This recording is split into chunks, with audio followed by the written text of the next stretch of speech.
कहानी है ऐसे व्यक्ति की जो चिंता के बोझ के नीचे दबा जा रहा है। उसके जीवन में बहुत सारे दुख थे। वह यह बात जानकर हैरान था कि एक चिंता समाप्त करने के लिए उसे कई और चिंता करनी पड़ती है। इस तरह से चिंताओं की एक कभी न खत्म होने वाली श्रृंखला बन जाती है, जो कभी खत्म नहीं होती बल्कि दिन प्रतिदिन एक नया रूप लेती जा रही है। जब वह यह सोचता कि अब हर समस्या का समाधान हो गया और अब कोई चिंता नहीं बची, तभी नई समस्या का आगमन उसके जीवन में हो जाता, जो कि उसके पहले से भी जटिल लगती। इस बात को समझने के लिए वह एक गुरु के पास जाने का निश्चय करता है और उनसे अपनी समस्या के बारे में बताता है। कहानी को पूरा करो। गुरु शांत भाव से सुनते रहे और जब वह अपनी बात कह चुका तो बोले, बेटा, चिंता जीवन का एक हिस्सा है, लेकिन इसका मतलब यह नहीं है कि हम इसके बोझ तले दब जाएं। मैं समझता हूं कि तुम दुखी हो और तुम्हारी चिंताएं बढ़ रही हैं, परंतु क्या तुमने कभी सोचा है कि चिंता करने से क्या होता है? क्या यह तुम्हारी समस्याओं का समाधान करती है? नहीं, व्यक्ति ने उत्तर दिया। चिंता करने से समस्याएं और भी बढ़ जाती हैं। बिल्कुल, गुरु ने कहा। चिंता एक ऐसी जंजीर है जो हमें बांधकर रखती है।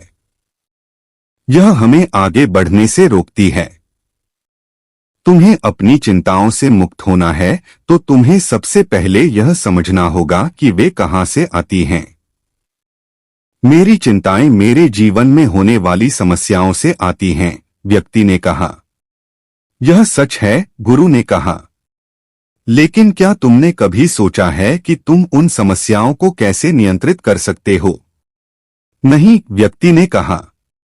तुम उन समस्याओं को नियंत्रित नहीं कर सकते जो तुम्हारे जीवन में आती हैं, गुरु ने कहा।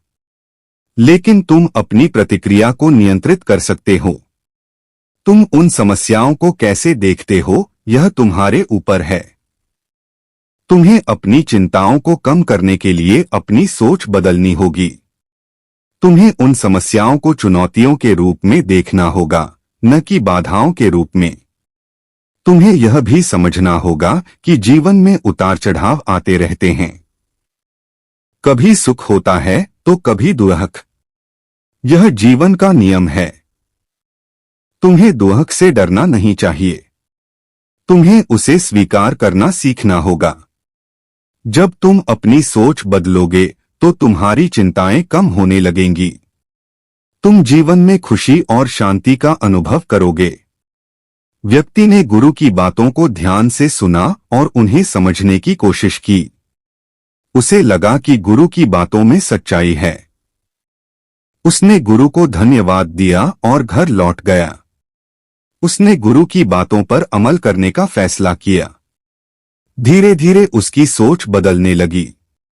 उसने अपनी समस्याओं को चुनौतियों के रूप में देखना शुरू कर दिया। उसने दुख को स्वीकार करना सीख लिया।